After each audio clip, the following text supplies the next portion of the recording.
Siyanibingelela nonke balaleli egameni lenkosi yethu Jesu Kristu oyinkosi nomsindisi empilweni zethu. Sizothanda ukuthatha leli thuba lamanje sivule ngomkhuleko kubo bonke abantu abalalele. Baba wethu osezulwini, mangcweliswe igama lakho Nkosi yethu Jesu Kristu. Umbuso wakho mawufike empilweni zethu sisemhlabeni. Intando yakho mayenziwe. Sithethelele Nkosi amacala ethu esiwenzayo sisemhlabeni. Silungiswe yizwi eliletha ukukhanya nokuqonda empilweni zethu. Umoya wakho ongcwele kube yiwona onethela empilweni zethu njengemvula, ube ngumlilo uhlukanise Nkosi between ukolweni namakhoba, ngoba wena Nkosi izwi lakho yilona elisiqondisayo, lisilungise, elilona eliletha ukukhanya, lisenze sibe usawoti wezwe, sihlale ebukhoneni bakho. Siyacela Nkosi kuba izwi lakho libe isinkwa empilweni zethu semihla ngemihla, size sinqobe isitha nawo wonke amacebo esiza nawo ukuzobhubhisa nokulahlekisa ukuqonda nokuthembeka ezwini lakho.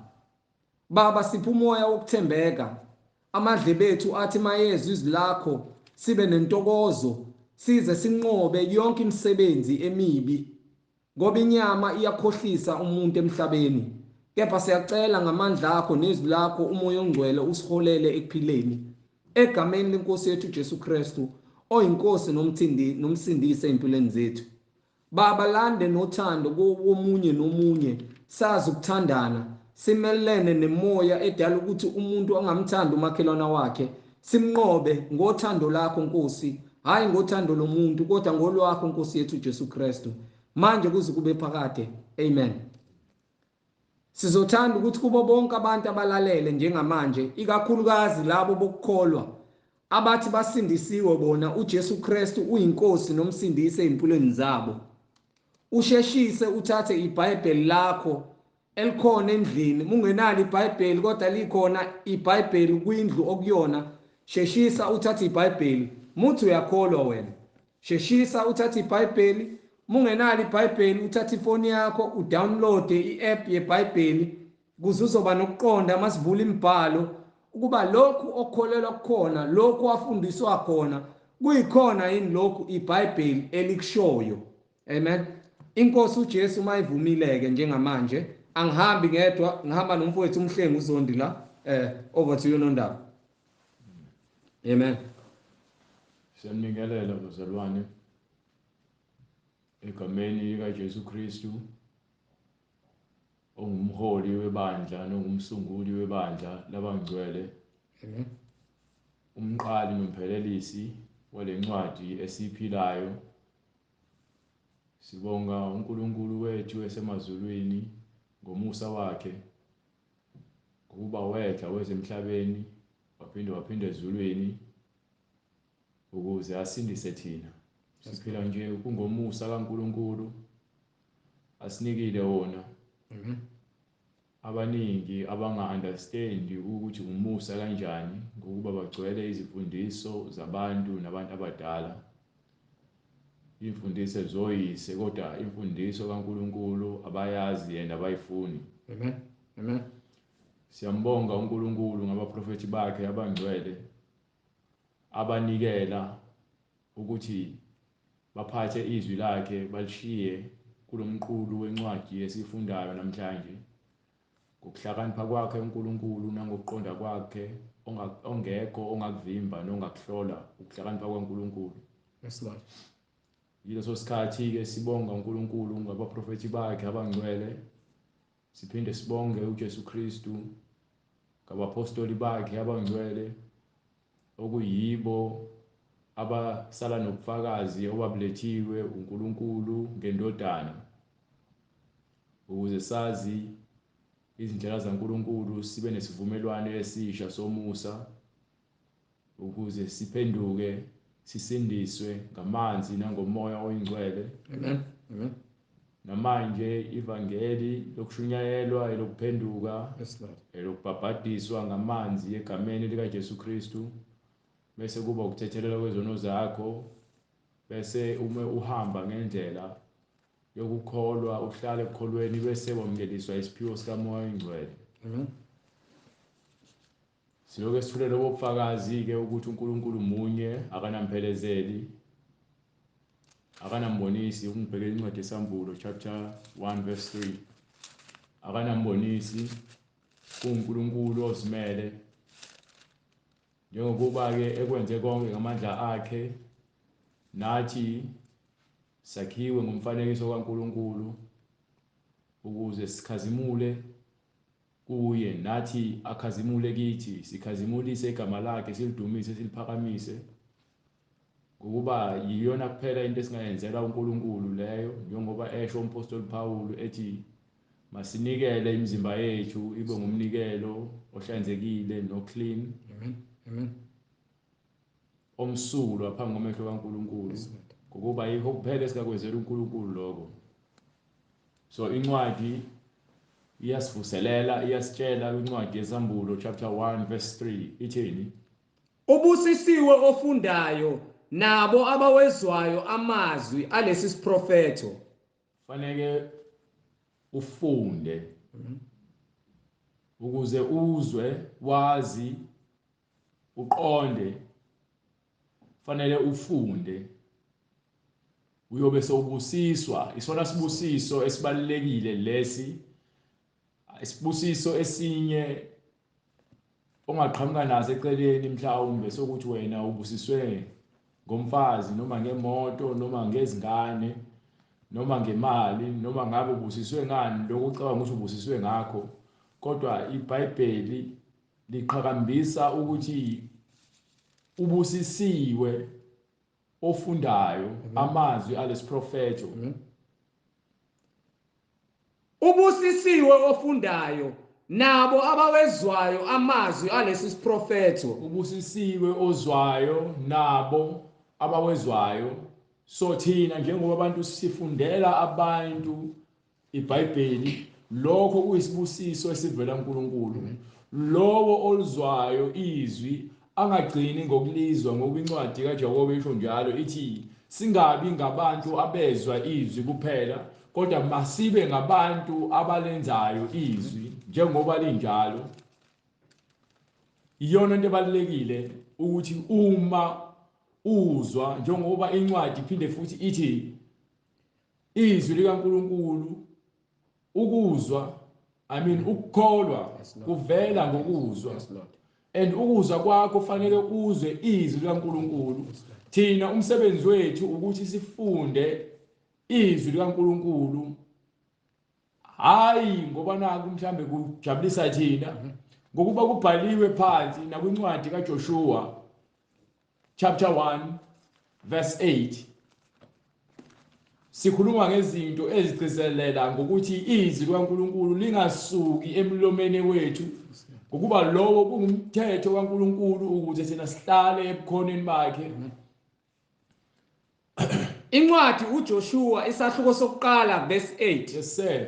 Le ncwadi yomthetho, Le ncwadi le eyomthetho, le ncwadi le umqulu esiwuphathayo, esiwufundayo, esifundisa ngawo, incwadi yomthetho kaNkulunkulu. Njengoba kuyincwadi yomthetho kaNkulunkulu, kusho ukuthi wonke umuntu ongcwele fanele ayizwe, fanele ayazi, fanele agcine konke okuphakathi, ngokuba konke okuphakathi yilokhu okuyintando kaNkulunkulu. Abantu bayabuza ukuthi yini intando kaNkulunkulu, bayibuzana back and forth ngentando kaNkulunkulu. Intando kaNkulunkulu ukuthi sazi izwi lakhe, singagcini ngokulazi bese silenza, ngokuba uma silenza izwi likaNkulunkulu kuyobe sesiphelelesiwe kuyena, ngokuba sigcina lokhu athi asikwenze ngencwadi.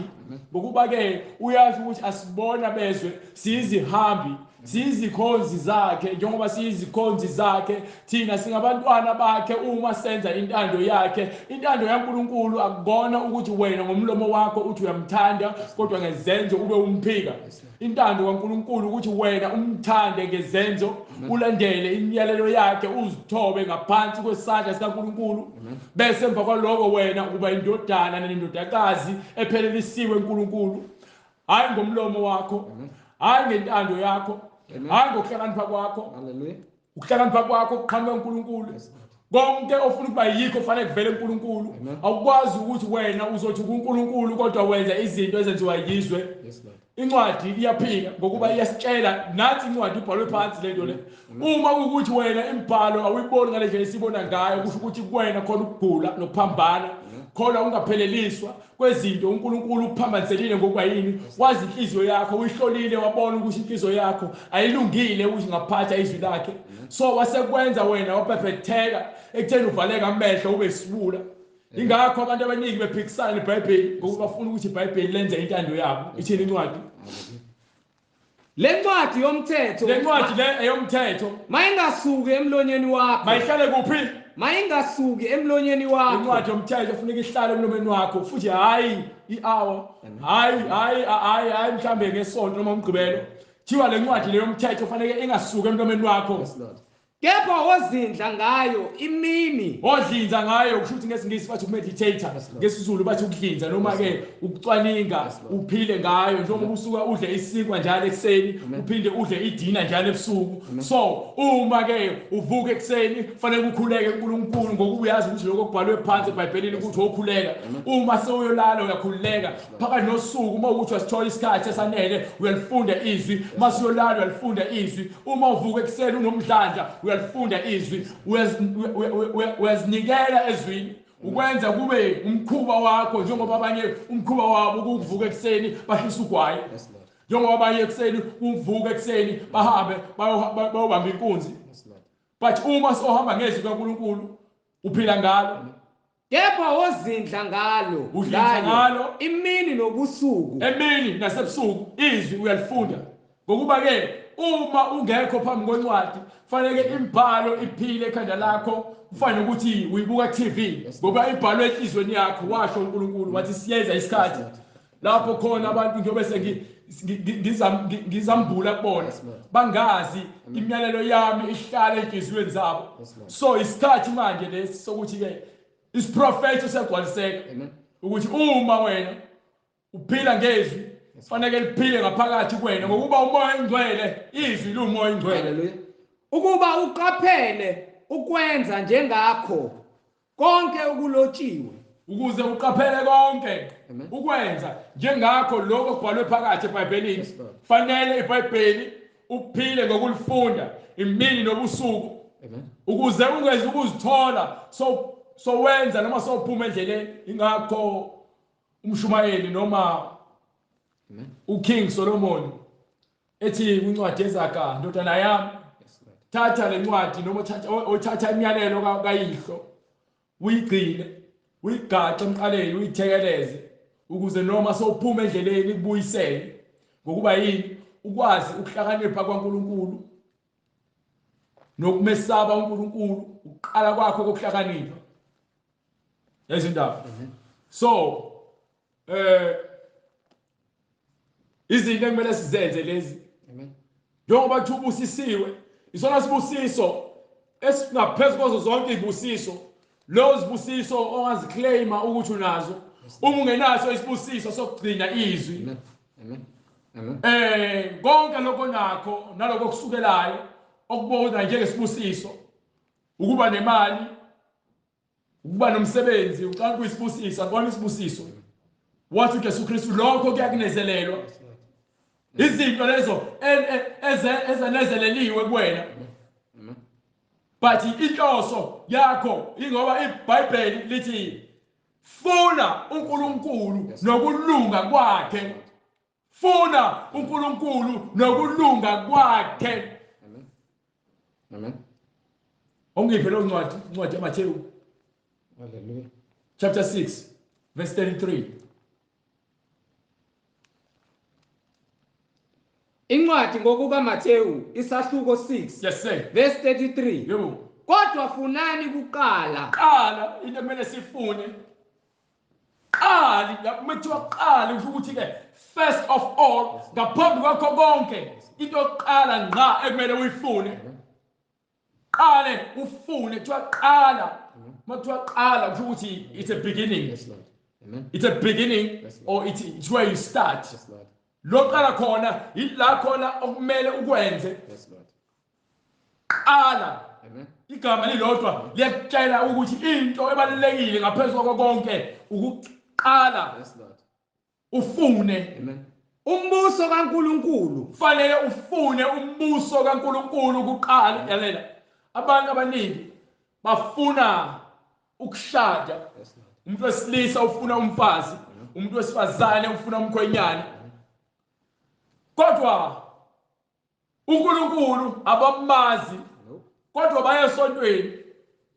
Abanye baba basonto bangena ebudlelwaneni kwezothando, bashade bejahile ngokuba bebona abanye abantu beshadile.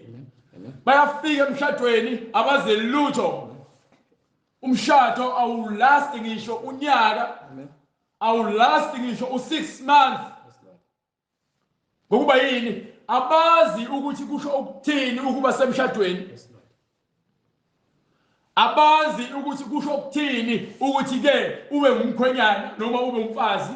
Ufuna ukujabulela ukuthi ugqoke iring. Amen. Ufuna ukufana nabantu basezweni. Bese volo kuphele umshado, bese divorce, ahamba ufuna enye indoda. Khombisa wona uyisahluleki. Uma uhlula umshado uyisahluleki. Uma uphuma emshadweni uyodivorce uyisahluleki ngokuba wena uhlulekile eqaleni ukwenza into elula. Itheni incwadi? Kodwa funani kuqala umbuso before uthola umkhwenyana. Funeka uthola umkhwenyana uunderstand umbuso. Yes, Lord. Before uthola umfazi, fanele uthola umfazi uunderstand umbuso. Yes, Lord. Hallelujah. Ungangitsheli ukuthi wena uzovela ugijimela ukuyashada ngoba nawo inhliziyo yakhe iyakuthuma. Ithi incwadi inhliziyo ingumkhohlisi. Hallelujah. Funani kuqala umbuso kaNkulunkulu Nokulunga kwakhe. bese unakho ukuqonda ngombuso kaNkulunkulu nokulunga kwakhe. Yes, Lord. Uyobe sowuthi kohlangana nosisi othi uyakholwa. Amen. Wenza intando kaNkulunkulu. Yes, Lord. Uyabesaba uNkulunkulu njengoba nawe umesaba. Amen. Lo mshado umshado kaNkulunkulu Yes, lo. Lord. Isona sibusiso sokuthi wena uhambe ngendlela kaNkulunkulu. Yes, Lord. Ngokuba iBhayibheli liyasigada Yes, Lord. ukuthi thina siqondiswe ukuthi sophilisana kanjani. Uzomthanda kanjani umakhelwane wakho ungenalo uthando lwakho? Amen. Unama insecurities. Amen. Usahamba emgaqweni abantu bebuka umfazi wakho udinwa. Noma umfazi wakho mabingeli labantu uyadinwa. Amen. Yini ngoba umethembi nawe uzethembi. Ngoba yini awufunanga kuqala uNkulunkulu. Amen. Wena ufune ukujabulela ukuba semshadweni. Yes, Lord. Hallelujah. Ingakho imshado eminingi iphela. Ngokuba yini? Ekhaya umkhwenyana akakwazi ukuphatha umfazi. Ufike washada, uthe bese shadile. Usenze isibophezelo sokuthi usenyamanye nomfazi wakhe. Kodwa still uyaphuma ngaphandle uyothenga amahosha. Akabuye ekhaya uyohlala ejoyintini. Amen. Mebuye ekhaya kuyaphikiswana kuyaliwa. Umfazi naye uthe ufuna umshado. Amen. Bese efika emshadweni akasazi ile kumele enze emshadweni ngokuba vele bamthengile ngemali yokuthi enze ikhanda babenza inzipho bamfaka inkophe bamthengele ingubo nama rose no chocolate wazi ukuthi emshadweni kwenziwa lonto kudliwe restaurant kuphela. Inhloko. Hallelujah. Hallelujah. Uthi ikhadi lakho kufanele lihlale kumina ngoba yimina unkosikazi. Into abajahayo izinto eziphathekayo. Yes, Lord. Ngokuba yini abamfunanga umbuso kaNkulunkulu uqala. Amen. Funa umbuso kaNkulunkulu uqala nokulunga kwakhe. Khona konke lokho Bese kuthi zonke lezi zinto esizifisayo kuyakwenezelwa nina. lezindaba konke kuyabe selezelwa. Into elezelwayo into esiyathayiselwa ngaphezulu. Amen. Kuyatop up kuthiwa yi-top up. Amen. Amen. Cherry on top. Yes, Lord. Hallelujah. Lezindaba Hallelujah. Khona konke lokhu kuyakwenezelwa nina. so ubona abantu bengazuzi izinto zabo zilaste. Angisho ukuthi ngiperfect. Nami ngiyalungiswa. Kodwa kulungisweni lami kufanele ngibe nokuqonda ukuthi uNkulunkulu uyisiqalo sakho konke. So konke engikwenzayo kufanele ngibheke ukuthi uNkulunkulu yini asifundisayo. Usifundisa ulwazi. Usifundisa ukuqonda usifundisa ubuhlakani, bese sifundisa ukubekezela, usifundisa ukuthanda, usifundisa ukuzithoba, usifundisa ukukhuleka, ukuncenga umoya oyingcwele ukuthi uhlale kuwena, ukuthi umoya oyingcwele ukuvikele, ukwazi ukuthi udisene noma ukwazi ukubona izinto zikamoya, ukuze ungezi ukukhubekiswa izinto kunabantu ababuthaka. Umuntu uza kuwena athi uyakuthanda, akathandi wena. Inhliziyo yakhe ifuna ukuthanda ngoba yena ufuna ukuthandwa. So meza kuwena uza nama expectations akhe, kunezinto ezilindele kuwena ukuthi uzenze ukuze uzogcwalisa lo muntu amfunayo engqondweni yakhe asemakhile. Hallelujah. Amen. So uma lo muntu engahlangani naye noma ungazenze lezo zinto asifunayo, wena you're not a man enough. Noma wena awuyena umuntu wesifazane ngokwanele. Yini wena mawuza kumuntu uzofuna umuntu abe yilento oyidwebile ekhanda lakho. Yini ireality aniphili kuyona, niphila emangeni, niphila ngo-generation nozalo nazo zonke le zinhlelo enisibuka ku-TV. All you need is love. How can you love someone wena ungakwazi ukuthanda? Yayindaba. Hallelujah. Yingakho abantu abaningi be miserable. Ba miserable. Why be miserable? Ngoba nakho abanakho ukuqonda ukuthi yini intando kaNkulunkulu. Intando kaNkulunkulu ukuthi thina sibe ngcwele. Ukuba ngcwele kufanele wazi izwi lakhe, and ukwazi izwi lakhe kufanele ulifunde ubusuku nemini. Mase ulifunda ubusuku nemini, uyobe sokwazi ukwahlulela phakathi kokubi nokuhle. Uyobe sokubona lo mfundisi wakho unamanga. Uyobe sokwazi ukuthi wena uNkulunkulu akadingi ukuze uyohlangana nabantu abaningi endlini abantu abanamanga. Hallelujah. Uzokunika abafowenu nodadewenu abahamba lendlela oyihambayo, abakholwa kuye ngokweqiniso nangokomoya. Amen. Uyobe so understand. Baningi abantu abathi ke thina sino bright, why singahlanganyeli namanye amasonto? Sizwa wenzani emasontweni angafundisi ngale mfundiso? Yini esoyiyele esontweni elingavuli iBhayibheli? Baplanela ukuba bafundise ukuzoba phambi kwepulpit isonto lonke, uyaplana thina njengoba sishumayela insuku zonke. Incwadi ngokuka Mateyu. Uyibona kanjani? Hallelujah. Njengoba sishumayela insuku zonke asiplanela ukufundisa. No. Siphila ngezwi, siyalifunda izwi, njengoba sifunda izwi, sifundela ukuthi liphile kuthina. Angeke ngize ngiplanele ukuthi wena mzothini kuwena. Amen. Uthi uJesu Kristu uma sebenibamba bawuqulisa noma benibeka phambi kwamasinagoge, ningaplani ukuthi nizothini. Ngokuba kuyobe ngasakhulumi wena, njengoba sekukhuluma umoya engcwele. So uma ngiyazi intando kaNkulunkulu, uma ngihlangana nomuntu endleleni ngimbona ukhathazekile, ngimyala ngeBhayibheli, ngokuba izwi kaNkulunkulu liphila kumina. Umoya engcwele bengikhuluma uyena okhulumayo. Akukhulumi mina, ngikhuluma into engiyaziyo uNkulunkulu ayikhulumile. Angeke ngiplanele ukuthi okay namhlanje ngoba ngiya ku-interview ngizofika ngithi mebethi ngizothi ngithi Hallelujah. ngizofika ku-interview ngiyimina. Hallelujah. Mongibuza ngizophendula iqiniso. Ngokuba emlomeni womfuna kuphume konke okulungile. Ngeke ngikhuluma into ngoba nako ngithi ngincela umsebenzi. Ngeke ngiqamba amanga ngoba nako ngithi ngifuna umsebenzi. Zonke lezo zinto izona lezo zinto usathana kubamba ngazo akwenza ube isigqila. Uthi uyakholwa bese kukhumbuza ekhumbula umsebenzi othola kanjani. Yes, Lord. Wagwazela. Amen. Uyakhumbula lo msebenzi othola kanjani.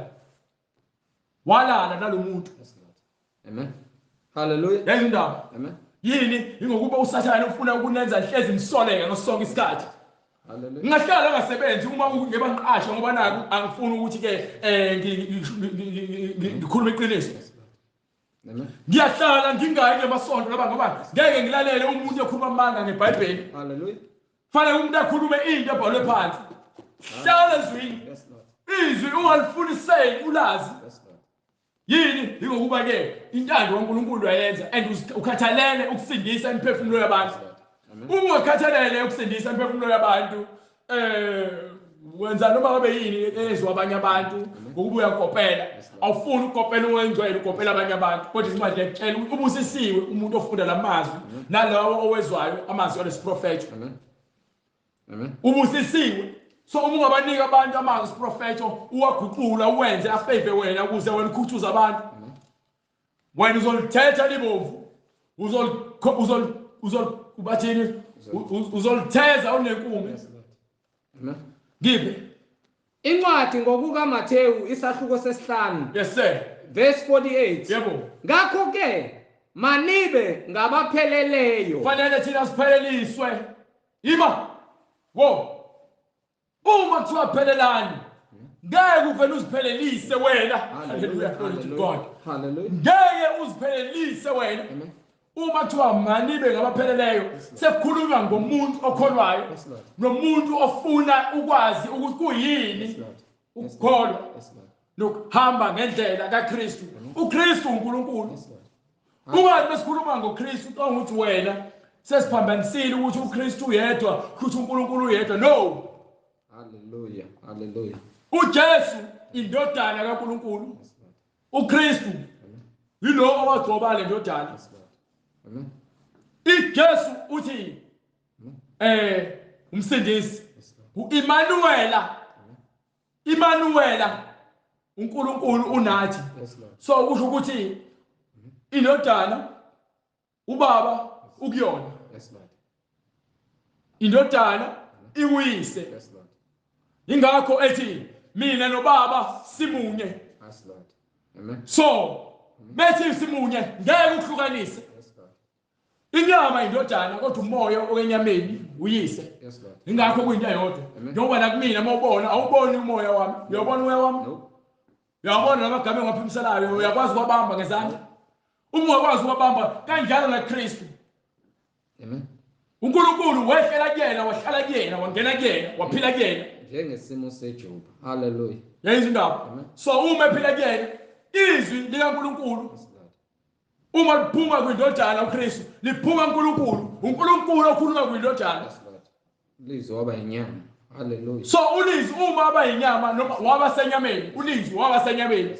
Uma esebesenyameni kuyileso simo lapho khona kuthiwa ke indodana inyama leyafela esiphambanweni kodwa umoya oyingcwele akafi. Sayibona inkazimulo. Hallelujah. Yayizwa indaba. So manje ithi izwi ke ngakho ke manibe ngabapheleleyo. So izwi likaJesu Kristu izwi likaNkulunkulu fanele kube yilona elisiphelelisayo. Njengokuba uyihlo wasezulwini ephelele. AmaJuda aphika uKristu kodwa avuma uMoses. Aphika uKristu. uKristu indodana kaNkulunkulu. uMoses wayeyisikhonzi nenceku kaNkulunkulu. Ngomaqondi nabantu abaningi bathi babambelele kuTestament elidala. Uyalazi iTestament elidala asike sibhekisise kanje. iTestament elidala li-tough. Amen. Li-tough. Ngizama ukunikhanyisela khona ngifuna ukunikhanyisela lona. iTestament elidala li-tough. Ngoba umthetho wawu-tough. Wawuqinile kakhulu umthetho kaMose. Yes Lord. Hallelujah. So abantu bajaha ukuyothatha iTestament elidala balisebenzisa kodwa bagcini wonke umthetho. Kanti indaba washo uJesu Kristu ke ngizonikhulula emthethweni. Amen. Ngizogcwalisa umthetho. Ngokuba umthetho wabahlula abantu ababephila ngaphansi kwawo. Wabahlula benoMose. Yes Lord.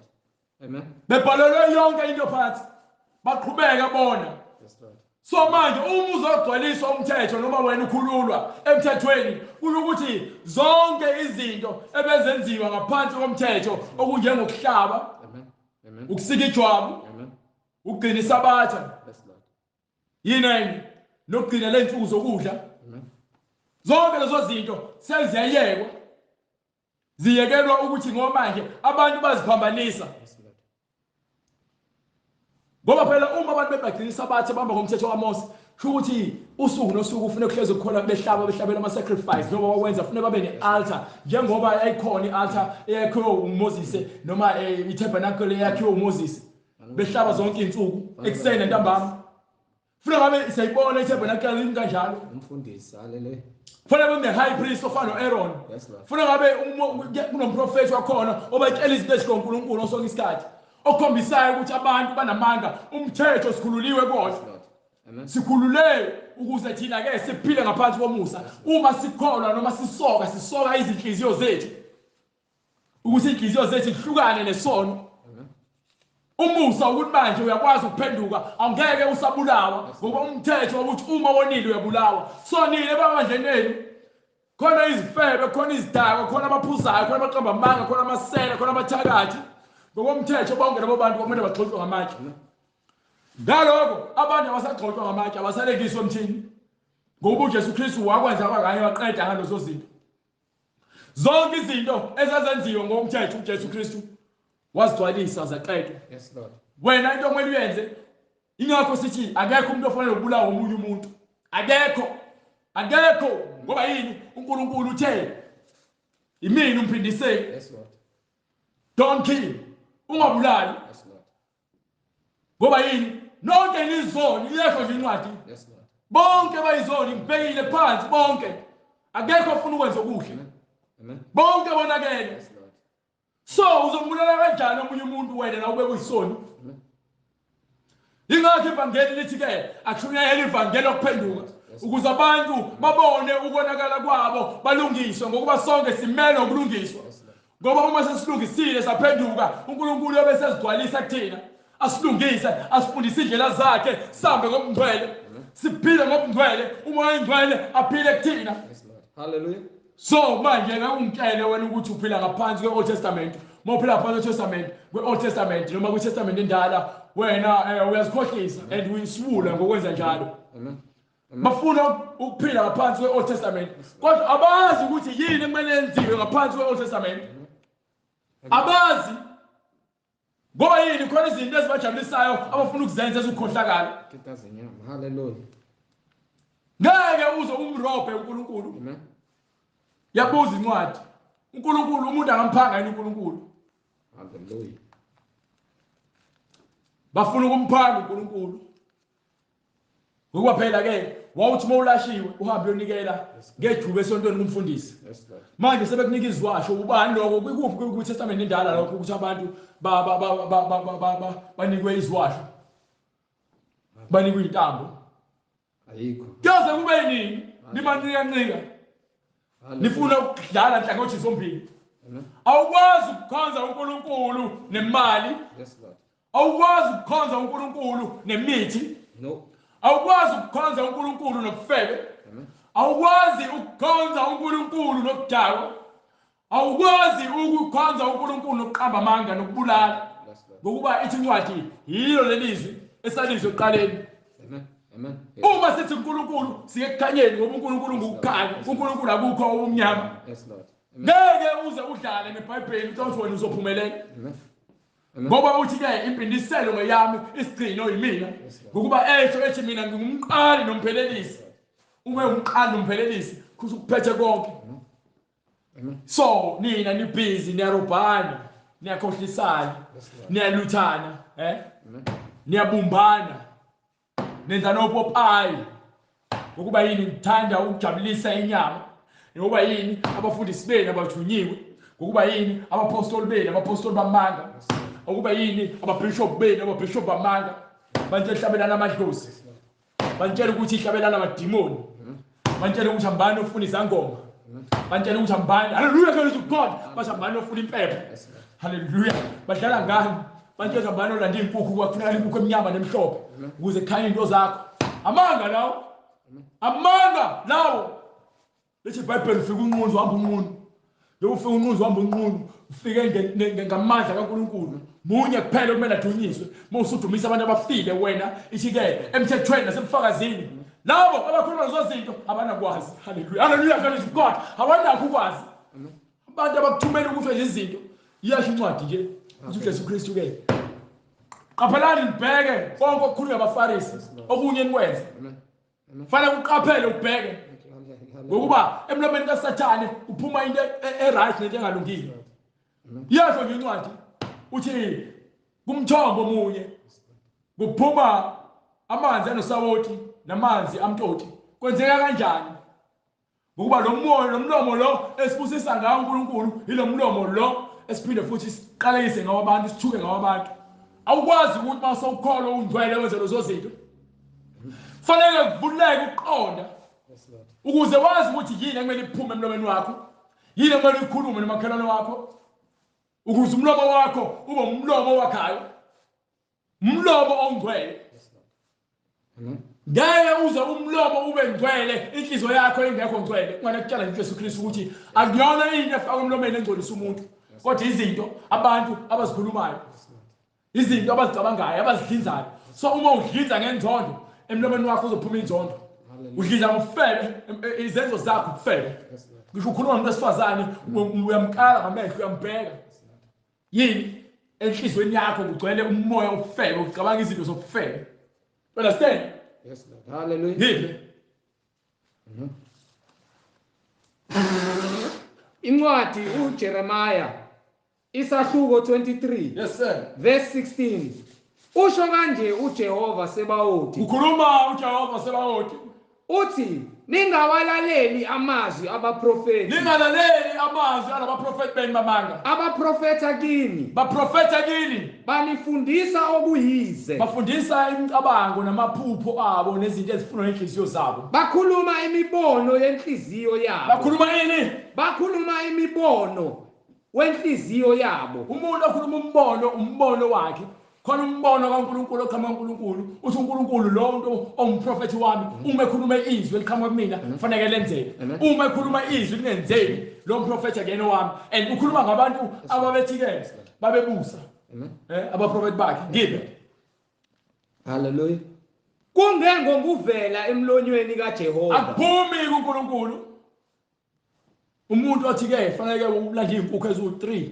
Yes Lord. Uzozihlaba uze namakhandlela nemali ku-envelope nama-razor. Yo, hayi ngeke. uNkulunkulu akayikhulumi lonto le. Akukho nokuthi umbhalo lapho khona esindana. Hallelujah. Verse 25. Yes sir. Hallelujah. Abathakathi ngabona bengintshela ukuthi mina izangoma nabathandazi abantu abanhlonke ukuhlakanipha baguqula bakwenza kwasebenzela bona ngendlela yokukhohlisa. Ukuba bayabona ukuthi abantu bathanda izinto eziphathekayo ingakho benikhohlisa. Yes Lord. Yebo ngomthetho kaNkulunkulu ngaphansi kwebandla lasehlane likaMoses abantu kwakuthiwa ke uma umfundisi ekulaphile sowulashiwe hambisa ijuba. Uma kuukuthi wonile uNkulunkulu wathola ulwazi ukuthi uyisoni, hambisa mhlambe imbuzi noma igusha elingenasihla nambimbi. Ngokuba uNkulunkulu ufuna isinxephezelo kuwena. Wena uyonika umnikelo wokunxephezela.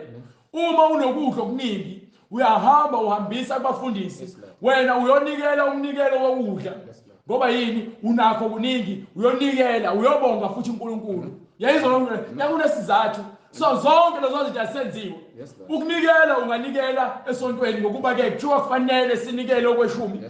Kufanele ngokuba kuthiwa awunako ukuqhuba inkomo ingazange izidle ukuthi ayilime. Yes Lord. Amen. Inkomo kufanele ilime. Amen. Ukuze ilime kufanele idle. So njengokuthi ke umuntu osebenzayo izwi lenkosi kufanele anikelelwe kodwa asikufuni lokho thina.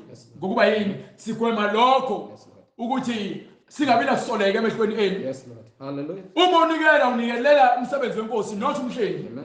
Amen. Ngoba umsebenzi wenkosi fanele uqhubeke uhambe ivangeli. Yes Lord. Uma ngingasebenzi ngiphila ngokukhumayela ngizothenga kanjani iBhayibheli elisha uma ukuthi abantu abanikeli?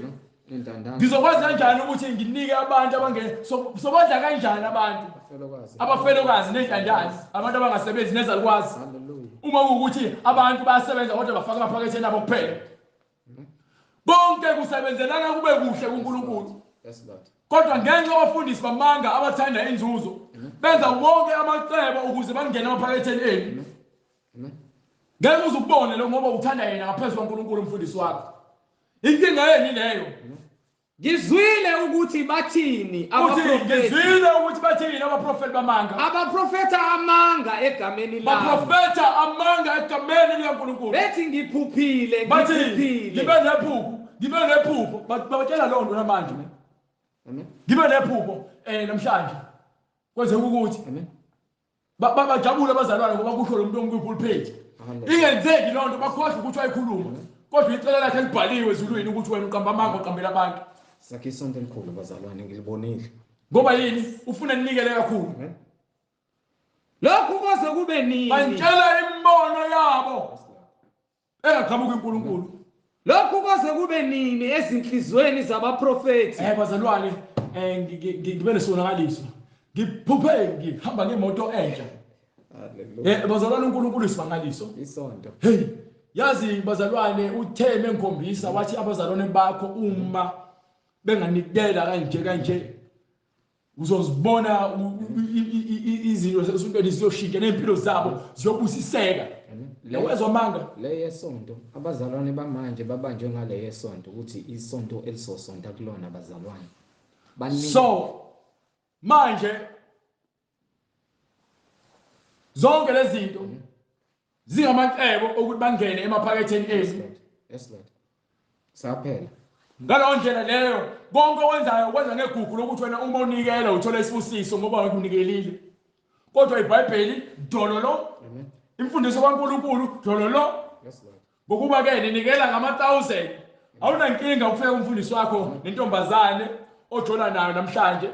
Next week niyahlukana ngelinye ilanga ufika nenye igqokela ibhlukwe nigqokela umathanda izosontwela umfundisi ulo kethi hayi uNkulunkulu uzonibusisa uNkulunkulu ubuse ngomunye umfazi. Hallelujah.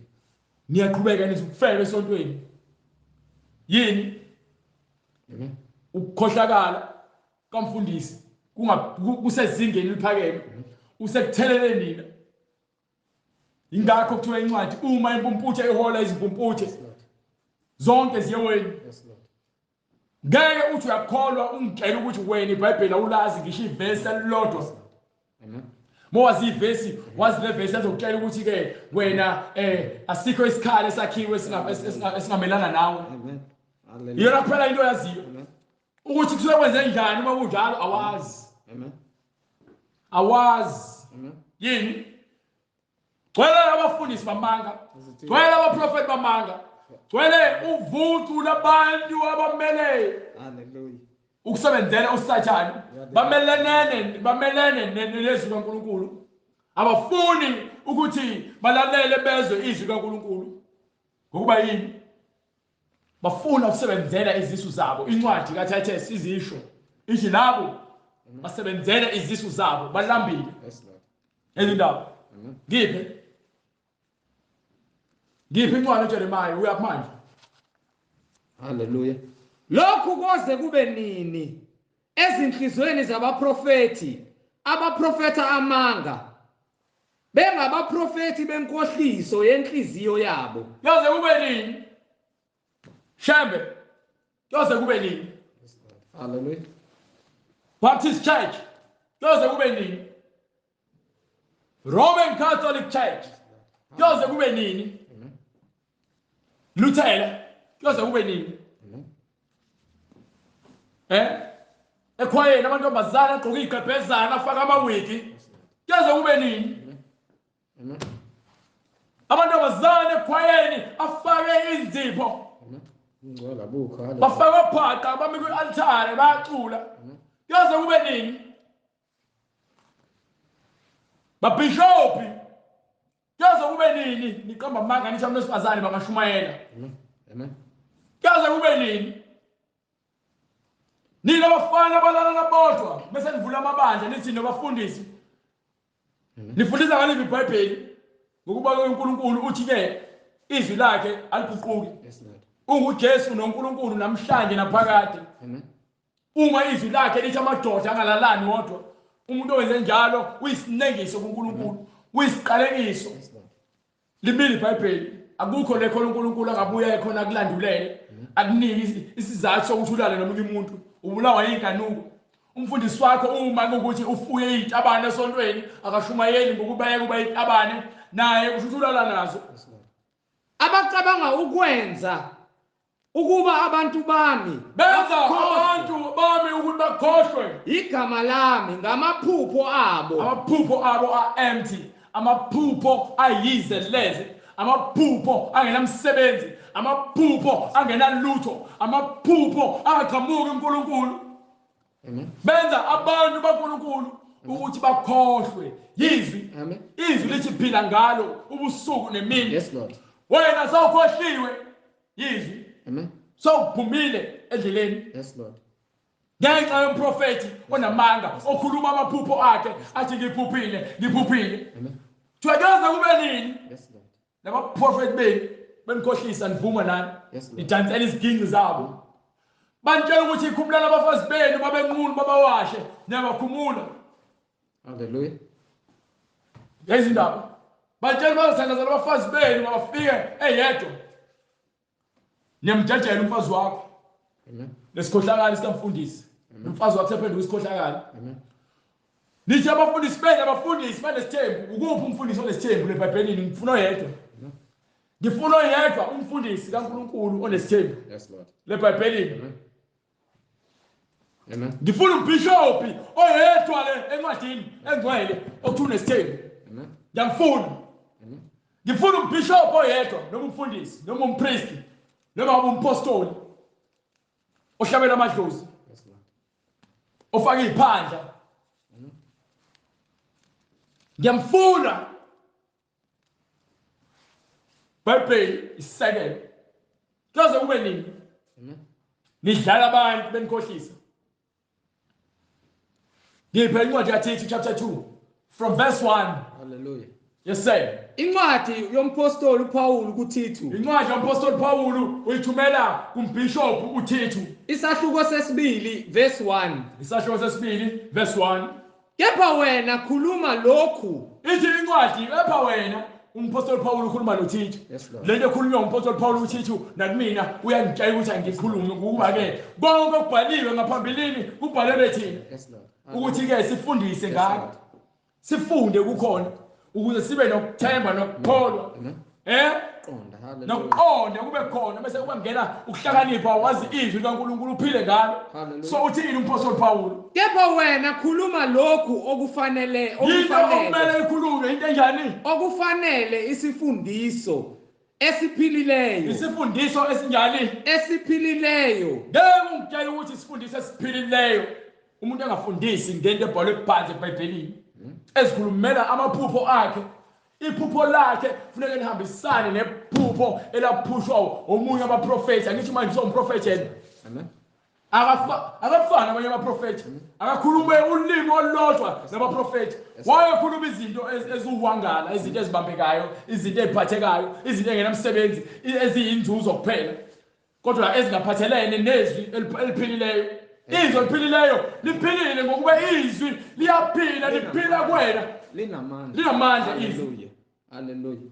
yima linamandla izwi Hallelujah. eliphilileyo Yes, Lord. izwi lingumphefumulo Yes, Lord. Amen. wakho kwelulungiswe Amen. ngokuba uNkulunkulu waphefumulela umphefumulo wokuphila kwena Yes, Lord. uNkulunkulu ungulizwi ungulizwi izwi eliphilileyo Hallelujah. uNkulunkulu ungcwele nathi ke njengabantu abakhile kufanele sibe ngcwele njengendodana yakhe uJesu Kristu Yes, Lord. kufanele sibe perfect phambi kwakhe Amen.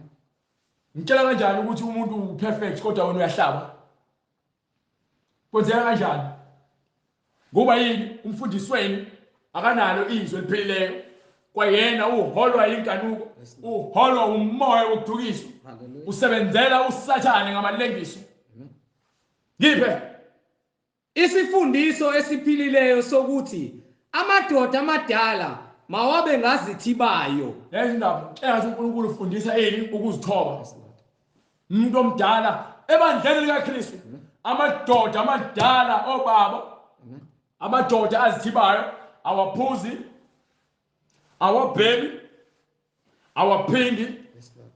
awantshontshe Azothileyo. awaqamba amanga abaphaphile abayithuka inhlamba abahambe bekhuluma nabafazi babantu Aqondileyo. yonke into abayenzayo iqondile ngokuba yini balandela izwi bayalazi izwi ukuthi umuntu ongcwele umuntu ohloniphayo umuntu ohloniphekile umuntu ozithobileyo umuntu onesizotha umuntu onothando umuntu onokuthula umuntu onokuqonda onolwazi onobuhlakani umuntu lowo omdala ongcwele osehambile noNkulunkulu Yes, Lord. Aphilile ekukholweni. uphile kuphi Aphilile ekukholweni so sikholwa yizwi nasothandweni sikholwa yizwi uthando lwaNkulunkulu lona olwenza siphelele nasekubekezeleni. angisho yena ngisho ukubekezela Yes, Lord. ukuqonda izinto zikamoya ukuthi uma ungenakho asike isidingo sokuthi uqamba amanga kubazalwane ukuze bakuzwele bakunike imali uzenza i-victim. Noma uzenza i-victim wena usebenzisa amaqhinga kaSathane ukuze uzuze usuba liyitori uyadabukisa ukuze abantu bakuzwele bakukhiphele imali uyozuqamba amanga ngokuthi wena ufuna ukuthi ube nemali. Phela khona indoda okuthiwa uRikhayoni eyaba necebo lokuthi besigwili lasebenza kodwa akwangeyona intando kaNkulunkulu ukuthi ke abantu beqamba amanga benze amacebo ukuze bazuze babe yigwili. No, isifike sinqunu soma sinqunu uthi kwanele umuntu okudla umuntu empahla zokugqoka nendawo yokulala. Ngoba baningi befisa ukuba yigwili bangene ekulingweni nenkanuko nokukhulu ukulimazeka komphefumulo yabo iya emgodini ngenxa yokuthi bafuna ushortcut. So ungaloku uzenza umuntu odabukisayo uma ungenakho unakho uNkulunkulu uzokunika. Uma ungenayo umfazi musu ukuzama ukwenza ukuba ufuna nomfazi ngenkani musu ukuthi uboniswe ingane zabantu esontweni kanti wena uholwa inkanuko njengoba prophet bamanga. Ukhulume ukuqondileyo. Ukhuluma izinto eziqondile. Verse 8 ukhulume ukuqondileyo okungasolekiyo. Ingakho ngifuna ukukhuluma iqiniso noma linjalo. Ngingakho ngifuna ukukhuluma noma kuthiwa libhlungu kangakanani kumina. Ngoba iqiniso izwi kaNkulunkulu liyinkembe ebukhali inhlangothi zombili. Lishaya wena lishaya mina. So uma ngalikhuluma iqiniso nizongisola kusasa and angifuni ukusola umuntu noma ngisola uNkulunkulu. Ukuze omelana nathi abe namahloni kungabe khona umuntu ozokwazi ukuthi ame phambi kwethu afuna usiphikisa ngezwi. Yini ngokuba asinakusoleka. Asinakusoleka. Yini sihlalile esisekelweni seqiniso. Yonke into esikhulumayo fanele sikhulume ngokuqonda nangeqiniso nangokuba msulwa. Engenalutho olubi angalukhuluma ngathi. Ngoba umuntu bekhuluma into embi ngomuntu owenza kahle ayinamatheki. Umuntu olalele uyalalela but message uyabukisisa ayi unamanga wena lento oyishoyo ayikho nje into oyishoyo. Yini ngokuba yonke into imsulwa iqinisile asinakusoleka ngalezi ngokuba sikhuluma ubhalwe phansi and izwi laNkulunkulu lifuna abantu abanothando kaNkulunkulu ngokuba uma uweak usaba ukuthi abantu bazokubuka kanjani uyohlala ungashumayela izwi noma solazi iqiniso. Thona labo abanokuncane bayophucwa lokuncane abanakho. Labo abanokuningi kunezelelwe lobuhlakani bakho nabo okuthatha uNkulunkulu ungahambi lo ncwadi ngifuna uhambe naloko okuncane ohamba onakho uyophucwa. Ingakho ugcina sowufuna ukulinga sowulingeka sowungena emangeni usathana sethola indawo ngoba uyakubona ukuthi uweak. Abantu abaningi baweak ngokuba yini bafuna ukujabulisa abantu. Abantu abaningi baweak leminyango. Indlela abagqoka ngayo baweak. Indlela abakhuluma ngayo baweak. Indlela abacabanga ngayo baweak.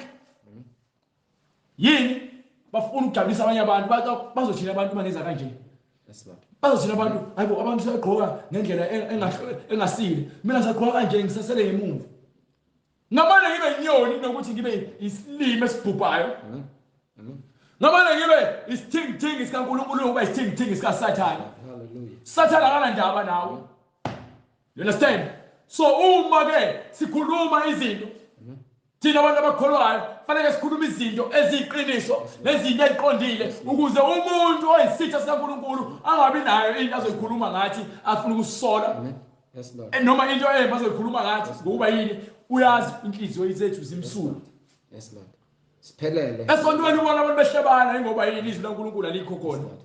Amen. Amen. Asifune abalandeli abangenamsebenzi. Sifuna abalandeli bakaNkulunkulu. Hayi bakamhleli. Uthi umpostoli Paul, "Ibani abalandeli bami njengoba nami ngilandela uKristu." Hallelujah. Hallelujah. Ibani ngabalandeli bami njengoba nami ngilandela uKristu. Le ndlela engihambayo nami ngilandela ngemuva sonke siyakubani siyaKristu. Hallelujah. Glory to God. Hallelujah. You understand? Amen. Serious business. Amen. Serious business indawo yokukholwa. Akuyona indawo yemfumbathenga nje yensango. Hallelujah. Hallelujah. Yes sir. Incwadi yompostoli uPaul kuThithu isasuko sokuqala verse 16. Ngiphe bavuma ukuthi bayamazi uNkulunkulu baze balwe bathi uyahlulela wena unenzondo. No, iBhayibheli linenzondo. Inzondani izonda isono. hallelujah Understand? hallelujah Ngeke uzoqamba amanga ngeBhayibheli kukhona abantu abalaziyo ukuthi wena uzovele uphume ngopoti uyekwe. No. No. No. Hallelujah. God. No. Hallelujah. Hallelujah. bavuma ukuthi bayamazi uNkulunkulu Bathi ngamlomo yabo bayamazi uNkulunkulu. kepha bayamphika ngemisebenzi yabo Imisebenzi yabo iyaphikisana nezinto abazikhuluma ngomlomo. Imisebenzi yabo imisebenzi yokungcola. bengabanyanyekayo iBhayibheli lithi akushongo umhlengi. Lithi iBhayibheli bengabanyanyekayo imisebenzi yenu iyanyenyeka. Ningabanyanyekayo ngenxa yokuthi ke nivuma uNkulunkulu ngomlomo kodwa ngemisebenzi niyamphika. Ningabanyanyekayo nabangalaleliyo abantu abangafuni ukuzwa. Nas- Ngena ngapha phuma ngapha. Hallelujah. Izwe lanjawo enhlizweni yakho. Amen nasemsebenzini yonke emihle Nayo yonke imisebenzi engcwele kabasizi lutho abanamsebenzi. Enzondo le hallelujah esontweni abanamsebenzi. amen Esontweni abanamsebenzi. Emzimbeni kaKristu abanamsebenzi. Ekhaya abanamsebenzi. Emsebenzini abanamsebenzi. amen Emsebenzini abanamsebenzi. Uyasebenza kodwa unamsebenzi. Uhleba abantu. Ukhuluma ngabo unamacebo ofuna ukwenza ukuze uxoshise umuntu emsebenzini ukuze kuzongena isihlobo sakho. yes lord Unamacebo emsebenzini owenzayo ukuze uzoxoshisa lo muntu emsebenzini uthathe isikhundla sakhe. Uthi uyakholwa usindisiwe. Umsebenzi emusha eqhubekisa ukuthi emsebenzini ufuna ngabe ushumela ivangeli ngezenzo nangenhlambo yakho. yes lord Bonke abantu babone ukuthi uyakholwa ukuba ubulungiswa butholakala kuwena lobo oqhama uNkulunkulu wena unabo. amen Hlezi nezinto kumele uzikhulume. Uthuka inhlambo emsebenzini uthi uyakholwa. amen hallelujah Uhamba izinyanga uthi uyakholwa. Izinyanga khona izinyanga ezilaphayo ngamakhambi emvelo. Khona izinyanga eziyizinyanga ngokuthakatha. You understand?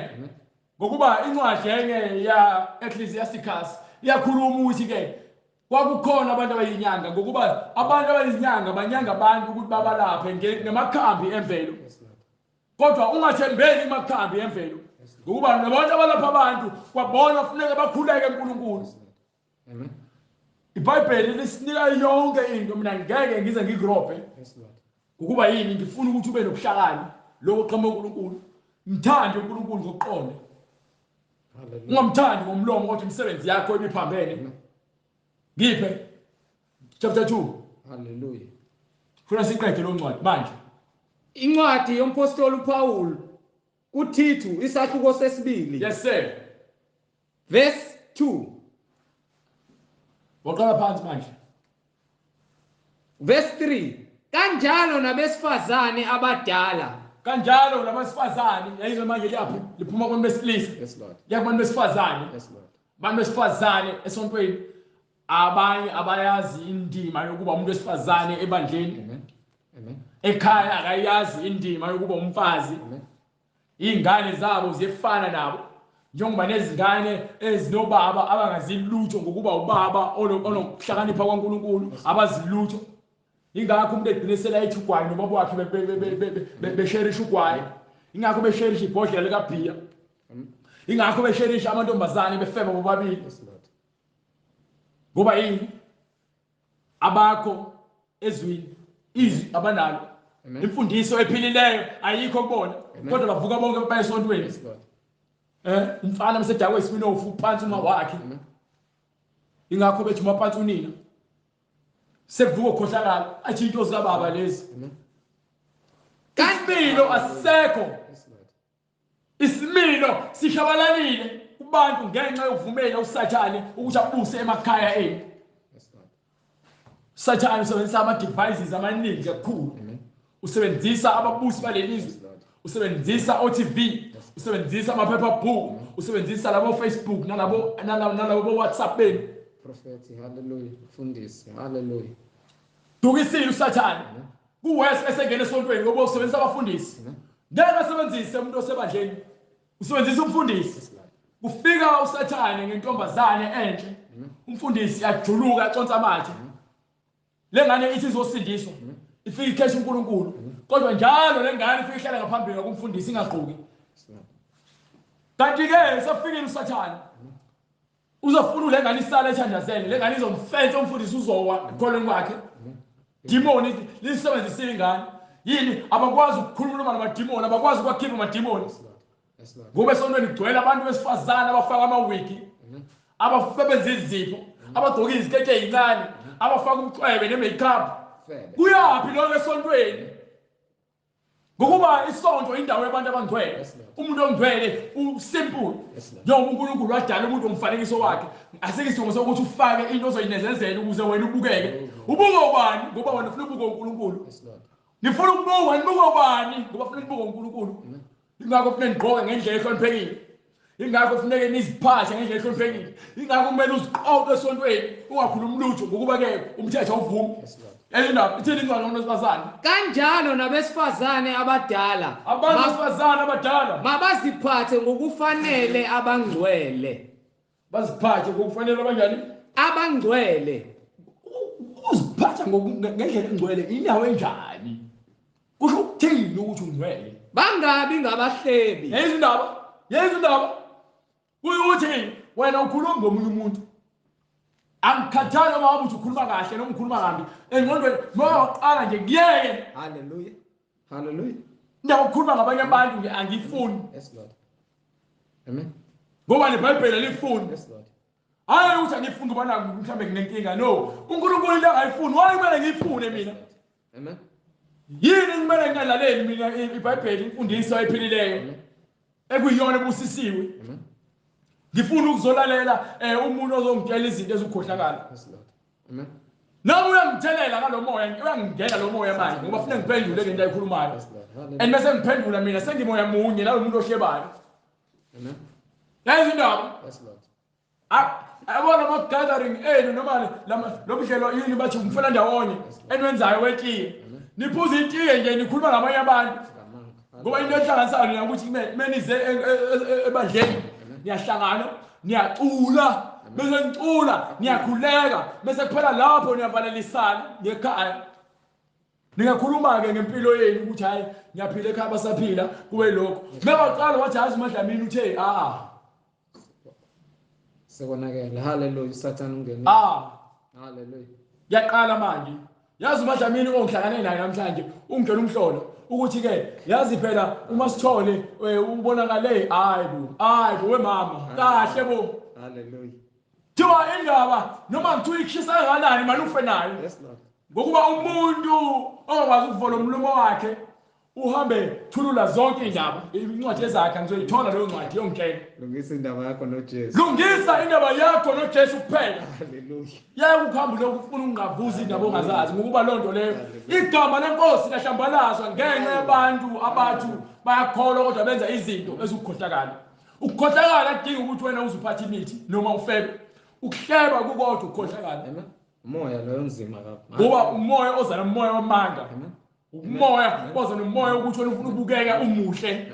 Uxabanisa. Xabanisa uqhatha abantu. Yes Lord. Qaphela ukuthi wena uhamba ongane ekukholweni kwakho. Uphelelisiwe yini? Ngoba yini ithi incwadi abantu besifazane bangabantu bayihleli bese banjani futhi? Bangabi izigqila zewayini eliningi. Phuza iwayini. Abantu besifazane esontweni bayaphuza. Ekhaya umgqibelo kuyaphuzwa. Sekuyimkhuba ukuphuza abantu bayakholwa. Bahlangene bawomama baya celebrate umfundisi ukhona noma umfundisi bacelekene ukuthi benze iparty. Baphuze iwayini badakwe. Hallelujah. Iphi lonto eBhayibhelini? Bathi hayi phela isonto lesimanje manje vele isonto lesimanje manje ingakho lezi izinto ezikhohlakala ngokuba nisonto kumasonto esimanje manje thina simbabe ngokudala. Hallelujah. Hallelujah. Hallelujah. Hallelujah. Simbabe ngokudala. Hallelujah. Glory to God. Hallelujah. Hallelujah. Simbabe ngokudala. Hallelujah. Glory to God. That's enough. Hallelujah. Hallelujah. Glory to God. Manje ukhathe izwi likaNkulunkulu nendlela ofuna ukuphila ngayo ukwazi izovela lifithe ini lizokuveza. Lizokuveza ukuthi wena hallelujah glory to God. Hallelujah. Hallelujah.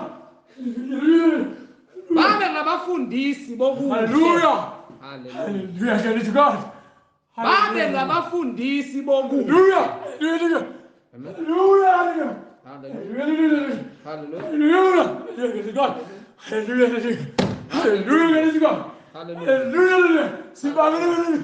Hallelujah. Sibabele ngomdala. Hallelujah. uNkulunkulu. Yes, Lord. Izwi Hallelujah. hakili. Hallelujah. God. Amen. Limile. Amen. Lakabando hallelujah. Hallelujah. Lakabando abangcwele. Yes, Lord. Lakamadoda angcwele. Jesus. Lakayisizwe sabantu abangcwele. Hallelujah. Hallelujah. God. Hallelujah. Hallelujah. Lakabantu abazithobayo. Hallelujah. Lakabantu abalungile. Lakabantu abahloniphayo abanothando. Ezindaba. Shinto mama similo. Hallelujah. Thatha umama limbuyisele kwishape. Hallelujah. God. Ezindaba izwi kaNkulunkulu. Hallelujah. Lakha abantu abangcwele. Amen. Lakha abantu abanoqonda. Yes, Lord. Lakha abantu abakholwa ngokweqiniso. Saba uNkulunkulu. Hayi izindaba. Hallelujah. Mesaba uNkulunkulu. Yes, Lord. Gcina imiyalelo yakhe. Yes, Lord. Lokho kuyose kuletha ukuphila ngokuba lokho kuyinto emele ukuthi bonke abantu abakholwayo bonke abantu in fact bayenze lento ebhalwe phansi eBhayibhelini. Lezo nto leyo. Hallelujah. Glory to God. Ngiphi? Babe ngabafundisi bokuhle. Omama abadala akusho ukuthi baba bashumayeli. No. Eyindaba. Babe ngabafundisi bokuhle. Akushubonga ukuthi abame kupulpit bashumayeli. Lalela ima before uqhubeke. Babe ngabafundisi bokuhle. Yes, Lord. Akushubonga ukuthi esontweni. Amen. Esontweni uma ufundisa okuhle. Nina meeting engizokwenza lezingane. Yes, Lord. Umfela ndawonye lapho khona niyala izingane ukuthi zibaphathe kanjani abakhwenyana, ukuthi ekhaya ingane nizikhuthaze ukuthi zithande uclean zilalela abazali. Umsebenzi womama lezo ukuze ngelinye ilanga lengane kufuneka ikhulu bonkosikazi womuntu. Lezo nto leyo. So uma ingenalo ulwazi ingakho izingane zijaha ukuthi ke ziyobuka oScandal, ziyobuka uzalo, ziyobuka Netflix, ziphume bize kuma date. Ingane zithi ziyakholwa sindisiwe. Akekho umuntu okholwayo oya kwi date ahamba ayohlala phe restaurant bafunza no ice cream. I celebrate indaba ye Valentine. Yonke lonto lezinto zika Sathane. Thina abantu abangcwele siphila ngokungcwele. Senza lokho obhalwe phansi eBhayibhelini. Ngesikhathi bona bethanda be celebrate of Valentine thina sihleli sikhuluma ngedolo. Sikhuluma noNkulunkulu. Siyacela uNkulunkulu ukuthi asiqhubeke asigcwalise ngolwazi lwakhe sihlale kumesabeni. Yezwi indaba. So manje ngizomtshela ukuthi wena khona into esimanje manje usathane lo mtshela lo usathane uyakutshela lokho ukuthi wena uphila kusimanje manje and wena uzobuwela lokhu kulo mgibe uphile lo mgibe wesimanje manje yini ngokuba yini usathane amacebo akhe ayasemsebenzini. Understand? Umama kufanele bafundise izingane befundisa izingane bafundisa izingane zabo zesifazane. Mina umuntu wesilisa umsebenzi wami ukuthi ngifundise izingane zesilisa. Umuntu wesifazane ukufundisa ukuba ukuthi uba kanjani umuntu wesifazane ukuze bafundise abesifazane abasha lezindaba ukuthanda amadoda abo. Lezindaba umama omdala sehlanganisela u60 maybe 70 mekhuluma nezingane ezincane ezisebasha intsha abantu abasebasha uba yana ngokuthi bathande ini amadoda abo. Akushongo ukuthi bafundisa ngezwi kaNkulunkulu ngokuzithiba. Akushongo ukuthi bafundiswa ngezwi kaNkulunkulu. Izwi kaNkulunkulu yebo ukuthi ke lishunyayelwe kodwa ubungcwele nerole noma indima ekumele idlale umuntu wesifazane emzimbeni kaKristu isiyacaciswa nathi. Hallelujah. Kuyizwi kaNkulunkulu kodwa ngendlela yasemzimbeni kaKristu. Yes, Lord. Not ukuthi ume phambi kwepulpit ushumayele abantu besifazane. No. Bathande abantwana babo. So abantu besifazane abadala funeke bangabi igqila zewayini, bangabi inhleli, bangabi abantu abaziphathisa noma kanjani. Bese bona bafundise abantu besifazane abasha ukuthi bathande ini amadoda abo. Bathande nabantwana abo. Thande nabantwana ufundise izinto eziphathelene nothando lwasekhaya. Babe ngabaqondileyo. Uthando lwasekhaya lifundiswa omama abanesimilo nabakwaziyo ukuphatha amadoda abo. Babe ngabaqondileyo baphambe ngendlela eqondileyo. Abamhlophe abamsulu abagezekile abaphatha kahle amakhaya. Ayizwe indaba ngithini mina?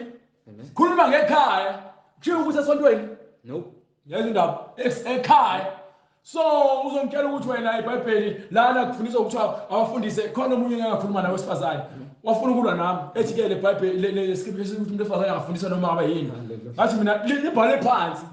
lithi ekhaya Yes, Lord. abantu besifazane bafundisa abanye besifazane ukuziphatha kahle Yes, Lord. nezingane zabo Yes, Lord. ukuze bafunde ukwazi ukuphatha amakhaya abo akufika ukuthi amabandla noma ibandla Amen. Abamnene abathobekile nabanesihe abathobela amadoda abo. benza njani Abathobela amadoda abo. yonke into yabona ebandleni likaKristu yonke into ibekiwe ukuze wazi indima yakho uma ukholwa Yes, Lord. ngokuba uma ungayazi indima yakho ufuna ukuba inhloko yekhaya kodwa wena umuntu wesifazane Yes, Lord. yakutshela nje ukuthi ibandla inhloko yebandla uKristu Yes, hambe incwadi usobuya siqhubeka ngayiloluzi incwadi yaseKorinte yokuqala sahluko 11 verse 1 gijima sahluko 11 verse 1 sibatshela ukuthi ubani inhloko so uma inhloko kuyindoda njengoba naseqaleni uNkulunkulu wakhuluma ku-Eva wathi wena uyakuthobela indoda yakho yona kuphela uyobulangazelela yona kuphela indoda yakho iyakubusa ubuswa indoda yakho hayi ukuthi kushayela umthetho indoda yakho ingaphezulu kwakho iyinhloko yazi indaba ithi incwadi Incwadi yokuqala kwabaseKorinte isahluko 11 yebo verse 1. yes sir Yibani ngabalingisi bami. ithi nangoku ngishiyo le nto le Amen. nangoku manje umphostoli Paul usayikhuluma uqobo lwakhe la eBhayibhelini uthi masibe ngabalingisi bakhe Njengokuba nami ngilingisa uKristu. njengokuba naye ulingisa bani uKristu. nathi silingisa uKristu uma ufuna ukuhamba nathi ungilingisa mina ngoba ngilingisa bani uKristu uma ungasamlingisa uKristu uyangishiya mina uqhubeka nokulingisa uKristu ngokuba yini inhloso yakho ukuthi uhlale kuKristu not umhlengi not umfundisi wakho endaba futhi umfundisi wakho uma umlandeli kaKristu yonke into uyithatha phansi eBhayibhelini. Yes, Lord. Hallelujah. Yayindaba ngiphe Ngiyanibonga ngokuba ningikhumbula ezintweni zonke. yes sir Nibambelela ezifundisweni njengokuba nganinika zona. imfundiso kufanele sibambelela izona njengoba sinikiwe zihleli ezwini. Yes, Lord. uPaul uhola umoya oyingcwele Yes, Lord. bonke akukhulumayo ukhuluma ngezwi kamoya oyingcwele so uma ekhuluma kanje umoya oyingcwele uyakhuluma kuyena ukhuluma nathi ngoba uPaul akasekho ibandla laseKorinte akuselona le sekuyithina manje ibandla laseKorinte Yes, Lord. ngoba yini babengcwele nathi sesingcwele Yes, Lord. simele ukuthi senze lokhu umpostoli ayikhuluma nabo Amen. ngoba sithi sihambe ebungcweleni indlela yabangcwele iBhayibheli lisibonelo li-example yabantu abaphila ngokungcwele so uma wena ufuna ukuliphikisa uthi hayi ke wayekhuluma nalaba wena kusafanele uyenze ngikhombisa isibonelo esiqhamuke eBhayibhelini esithi yeke wenze okunye Amen. phela Kepha-ke ngithanda ukuba nazi nayi ukuthi into ekumele niyazi ukuthi inhloko yawo onke amadoda, inhloko yawo wonke amadoda inhloko yawo onke amadoda inhloko yawo wonke amadoda inguKristu. Ubani? InguKristu. Ubani? InguKristu. inhloko yawo wonke amadoda unguKristu Nenhloko yowesifazane kanjalo nenhloko yowesifazane iyindoda. iyindoda qedile angisafune lutho Nenhloko kaKristu lalela angisafune lutho inguNkulunkulu. inhloko yomuntu wesifazane uKristu inhloko yebandla Yes, God. indoda inhloko yomuntu wesifazane indoda inhloko yekhaya uKristu inhloko yebandla Yes, Lord. thina sike emzimbeni kaKristu Yes, Lord. mina njengendoda uma nginonkosikazi Amen. ngiyinhloko umfazi usemzimbeni wami One line. Hallelujah. awunaki ukuthi wena uzofuna ukuzakhela kwakho imfundiso ekhaya ngoba uthi kuthiwa 50-50 50-50 ezweni Amen. ebandleni likaKristu Hallelujah. inhloko yebandla uKristu inhloko yekhaya ubaba Amen.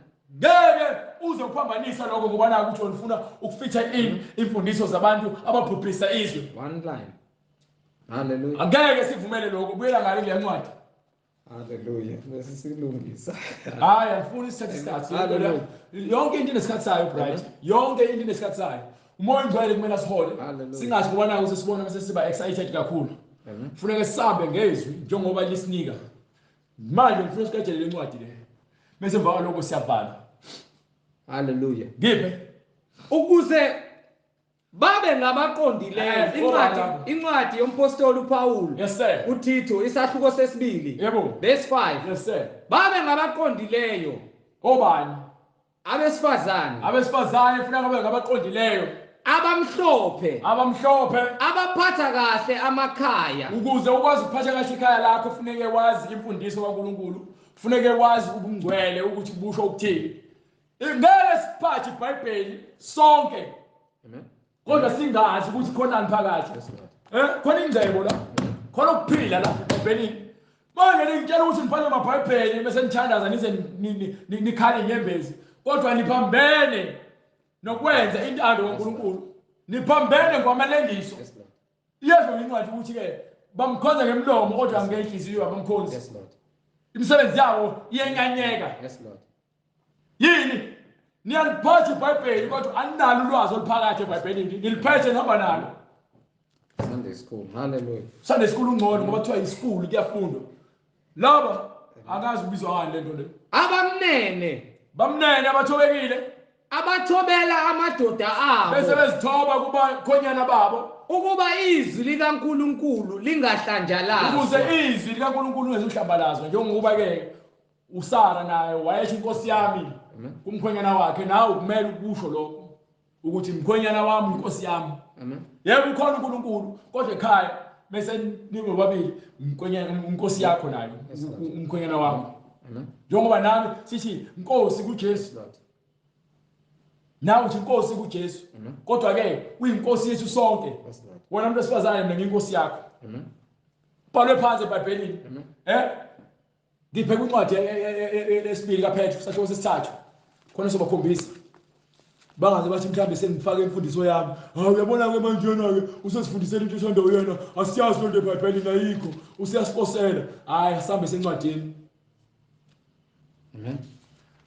incwadi lesibili kaPetru lesithathu yokuqala uxolo incwadi yokuqala kaPetru isahluko sesithathu incwadi yokuqala kaPetru isahluko sesithathu ngifuna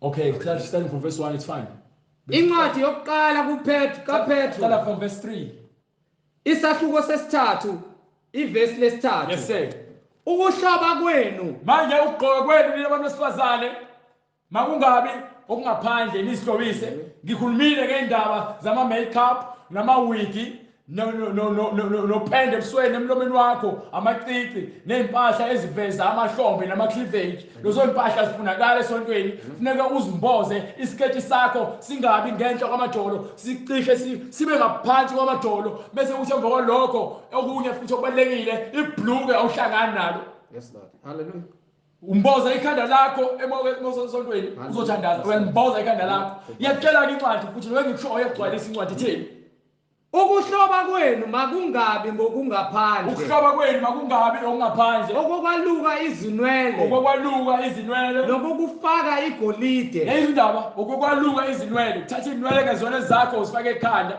ukuthanda ukuthenga ama chains ko Mr Price nama silver chains emgaqweni nawo wonke emgexo lenifake nithi nesihlobisa usihlobisela bani ufuna ukubuka bani ngoba abantu abenza lezo zinto abantu basezweni uyasitshela uJesu Kristu ukuthi bonke zonke lezi zinto lezi zifuna abantu basezweni amen kodwa thina asifune uNkulunkulu amen noma ukugqoka izingubo ningagqoki impahla ezingacacile indaba zama stomach out awuhlangani nayo mosindisiwe indaba yemebhluke nezikhindi umuntu wesifazane awuhlangani nayo umuntu osindisiwe ezindaba isiqephe awuhlangani naso ama leggings awafaki awuhambi la emgaqweni uhamba ubambe ugqoka ama leggings into etight ayiveza ubunqunu bakho ngokuba lokho kuumoya wenkanuko nomoya wokulinga ukulinga abantu ukuthi bafuna ukubona ukuthi umkanjani uma ngase bakukhulume nawe bangalala kanjani nawe ngoba umuntu mase kubuka unqunu sekubukela ukuthi nje angalala kanjani nawe amen umuntu wesifazane ongcwele indlela agqoka ngayo ihloniphekile isiketi sakho sike ezantsi kwamadolo siyakhulula sikuthathi sikuveza izinto kepha makube ngumuntu osithekileyo wenhliziyo umuntu wesifazane okholwayo ukholwa ngenhliziyo umphefumulo wakho okuyiwona osithekile okuyiwona okholwa uNkulunkulu iwona uNkulunkulu afuna ukubona akafuna uNkulunkulu afuna ukubona umzimba wakho ngaphandle ukuthi ugqoke kanjani akanandaba nalonto ayifuni futhi ngoba uyazi ukuthi izona zinto lezo eziniluthayo ukuthi ngine senizithanda nina kakhulu ngaphezulu kwakhe Ohloba ngokungabhubhiyo. Uhloba ngani? Ohloba ngokungabhubhiyo. Ukusho lokho kusho ukuthi uhloba ngezenzo ezinhle. Umphefumulo wakho uhlobe ngokungcwele, ngokungcwele okubhubhi. Ohloba ngokungabhubhiyo komoya omnene. Yini?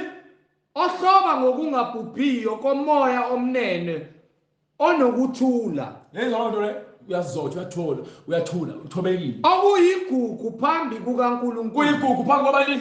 Okuyigugu phambi kukaNkulunkulu. Kuyigugu phambi kwaNkulunkulu. Qhubeka. Ngokuba kade bebeyizihlobisa. Kade babezihlobisa kanjalo. Ngokuba kade babezihlobisa kanjalo abesifazane abangcwele. Abangcwele kwaseqaleni ngiyakutshela ukuthi akekho umuntu wesifazane ongcwele ngaphambilini owayegqokisa kwamahosha noma kwasifebe. Abamethemba uNkulunkulu. Bonke bagqoka ngendlela ehloniphekile bese bekhonza uNkulunkulu ngemphefumulo wabo, bahlobise imphefumulo yabo. Bethobela amadoda abo. Nayo indaba sikhulume ngokuthobela indoda yakho. So mengithi indoda yakho uyibiza ngenkosi, akusuki kumhlengi lokho, kusuka phansi eBhayibhelini. Njengalokhu uSara. Njengalokhu umama wethu Sara Wamlalela uAbraham. wayelalela bani? uAbraham. Wayelalela uAbrahama. USara umama wabangcwele wayelalela uAbraham. Embiza ngokuthi Wayibiza ngokuthi inkosi. Habeli. Wayibiza ngokuthi Embiza ngokuthi inkosi eningabantwana bakhe. wayibiza ngokuthi inkosi. Umkhwenyana wakho unelungelo lokumbiza ngenkosi yakho. Ngoba umkhwenyana wakho ufana nenhloko, njengoKristu eyinhloko, kuyinhloko hayi nokuthi uyafana. So yonke into i-plain sighted.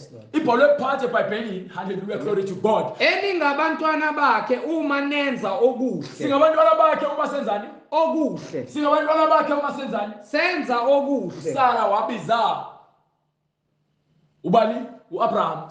Yes Lord. Ngokuthi inkosi. Yes Lord. Wayemlalela azambize ngenkosi. Amen. Abasafuna ukubiza abantu ngokuhlonipheka. Obaba bafuna ukubiza ngobra Joe, abafundisi bafuna ukubiza ngobra Zondi, bra Jack. Hallelujah. Bafuna ukubiza ngoman of God. Awuyona man of God, uyi-servant. Ngikho uJesu Kristu azangabizo, azangasho ukuthi uyi-man of God. Wathi uyi-son, ndodana. Why ufuna ukuziphakamisa uzibiza ngento ephakeme? Uthi uyi-man of God. Windoda kaNkulunkulu usho uNkulunkulu menze isitabane ke mina ngizosho kanjalo. Ningesatshiswa nokugodwa. Uyasho yini kuba wakho noma bawuhlangana kwani ukuthi man of Zondi? No. Uyindodana kaZonda ngithi. Manje wani ufuna ukugika izinto nikhuluma izinto ilanguage yenu ethandwa yini? Hallelujah. Uyisebenzi, uyinceku. Uyindodana, uyindodakazi. Qonda izwi. Ungathi uyindoda kaNkulunkulu, indoda kaNkulunkulu umnuka yini? Hallelujah. Nithatha izwi naliphendula. Amen. Nenza yonke into enithandayo, nenze izwi libe weak. Amen. Fanele sibe ngcwele ngokuhamba nangokukhuluma nangokuqonda. Amen. Nangendlela esibukeka ngayo sibe ngcwele. Hallelujah. Ukuze umuntu ongakholwa abone ukuthi lo muntu lo uphila impilo elungile. Ngisho ngokukhuluma naye ukhuluma ukuphila. Ngokuba uthe abafundise izwi eliphilileyo. Into ephilileyo, into enokuhlakanipha nokuqonda kukaNkulunkulu. Ngiphe sesivala kwincwadi yaThithu. Incwadi kaThithu. Hallelujah. Incwadi kaThithu. Yes sir. Incwadi yompostoli uPaul kuThithu isahluko sesibili. Yebo. Verse 6. Ngokunjalo ubayale abesilisa. Nanjalo abesilisa Abasha. laba abasebasha nami ngisamusha, lalela ngimusha. uBright usamusha. Uma sesikhulile sebesihlanganisile u50. You know 31 angazi noma ke una 40. uBright umdala una 40 na 31. Umdala ngisho umdala wena nami ngo9 years. Hallelujah. Ayibona umdala ngo9 years. Sekhona ukuthi uzoba no40 next week. Next week uzoba na 40. Hallelujah. Siyambonga uNkulunkulu, siyambonga uNkulunkulu. Hallelujah. Usiuphila uNkulunkulu. Hallelujah. Ngeke sike sinibase kakhulu.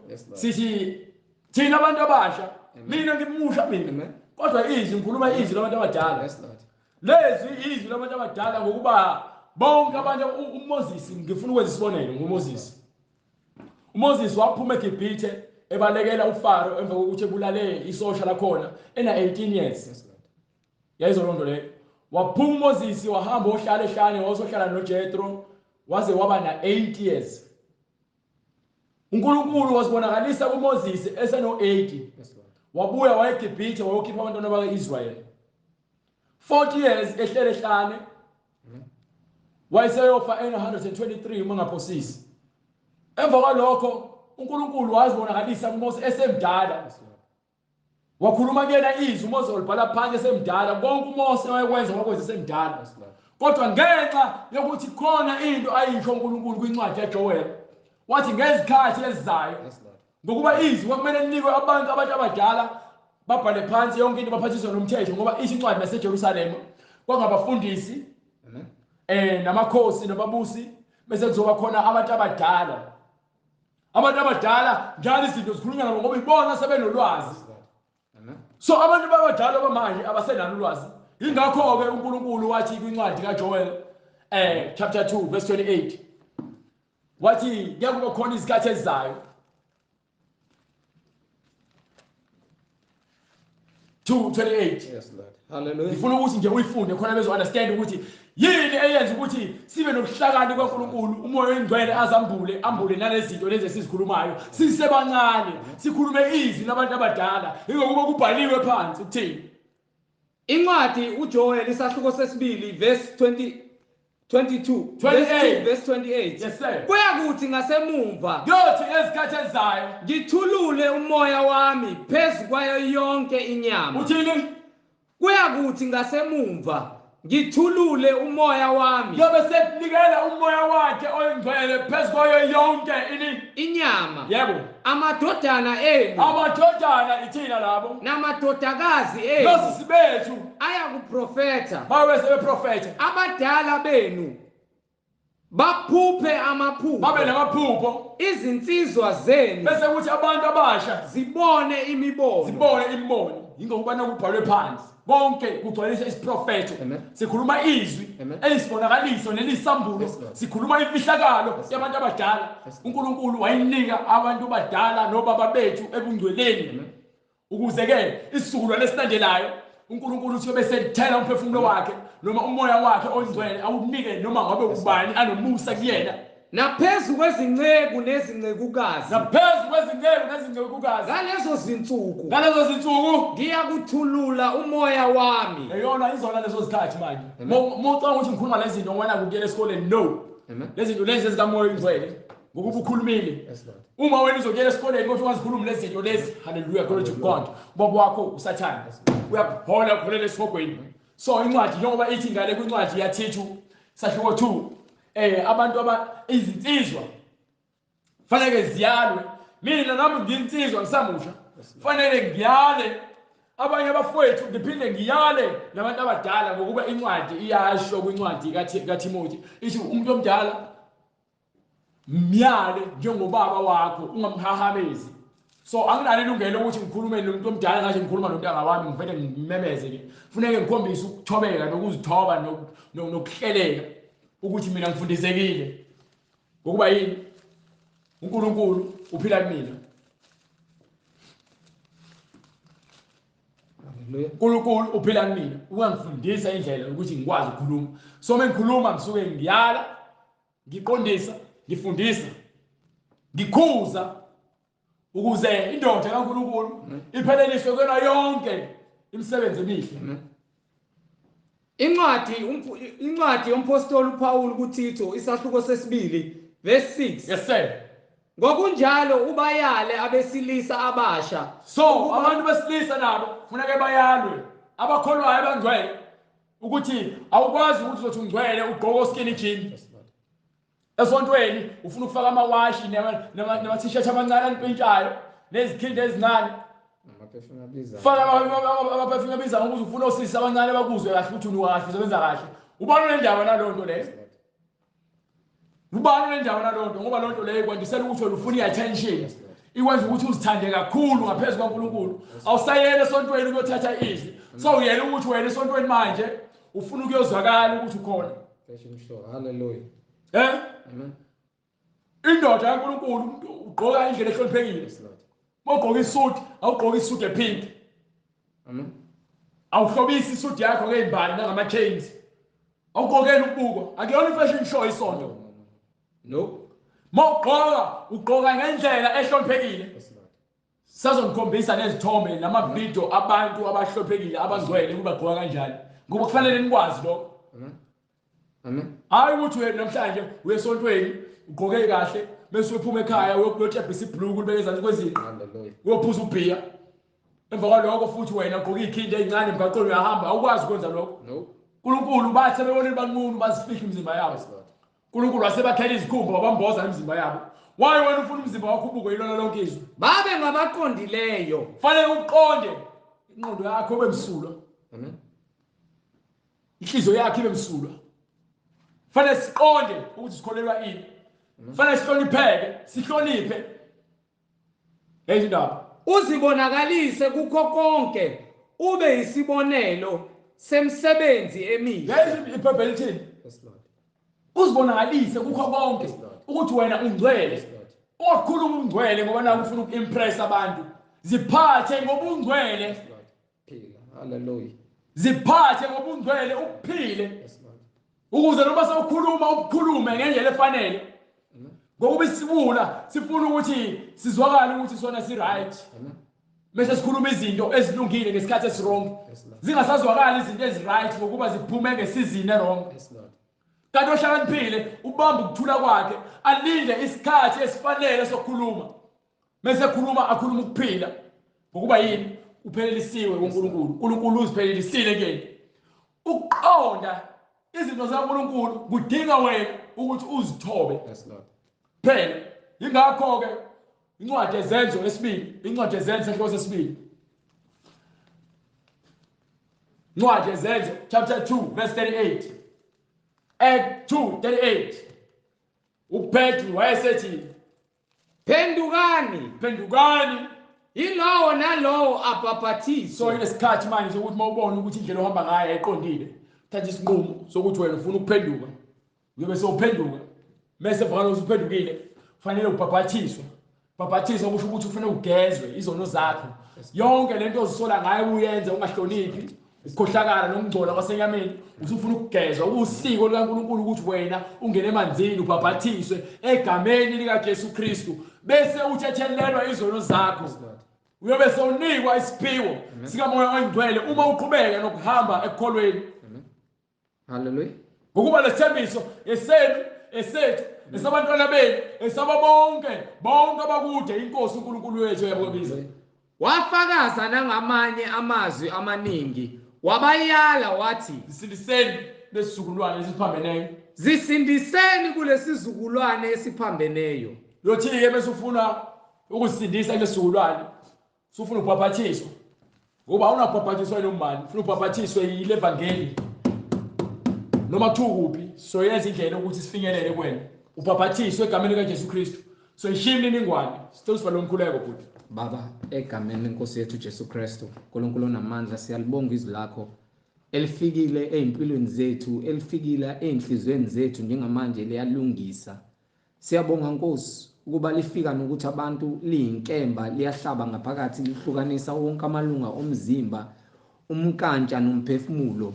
Lilungisa lokho okudingekayo Nkosi nalokho okungadingeki ngoba liyisibani ngaphakathi ezinhlizweni zabantu. Lethu ukuqonda Nkosi.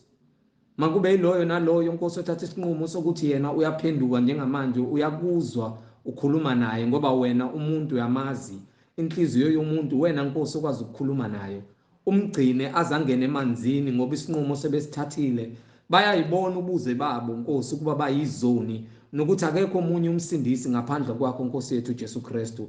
Bagcine baze bangene emanzini isitha singafiki sitshontshe izwi lakho ngaphakathi enhlizweni zabo. Sibekela leyo mbewu wena Nkosi osuyitshalile ngaphakathi enhlizweni zabo. Baze bangene emanzini njengoba wena ushilo ezwini lakho. Egameni lenkosi yethu Jesu Kristu oyinkosi nomsindisi. Amen. Sizoyishiya imininingwane bazalwane kubo bonke labo asebethatha isinqumo sokuthi bafuna ukubhaphathizwa egameni lenkosi yethu Jesu Kristu. Imininingwane thatha ipeni ke ubhale phansi njengamanje soqala ngefone number silandelise nge-email address.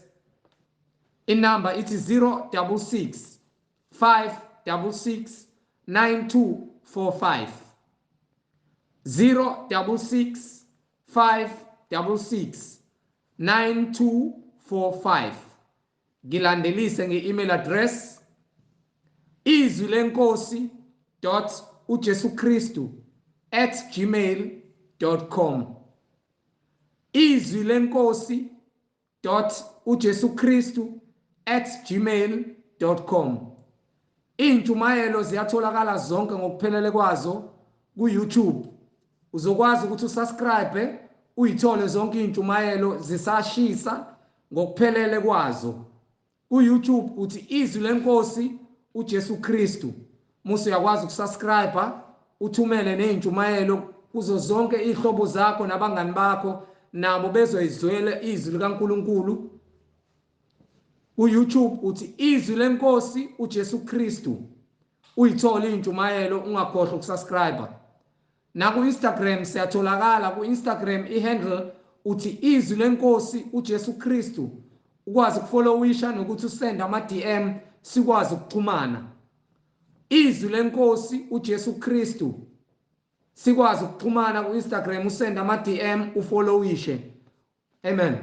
Ngoba uJesu Kristu uyinkosi nomsindisi empilweni zethu, ungumqali nomphelelisi manje naphakade. Amen. Sibonge bazalwane, umusa kaNkulunkulu nothando. Phinde futhi siqhubeke sihlale ezwini size sibonane ngokuzayo. Inkosi mayivumile. Amen. Amen. Amen.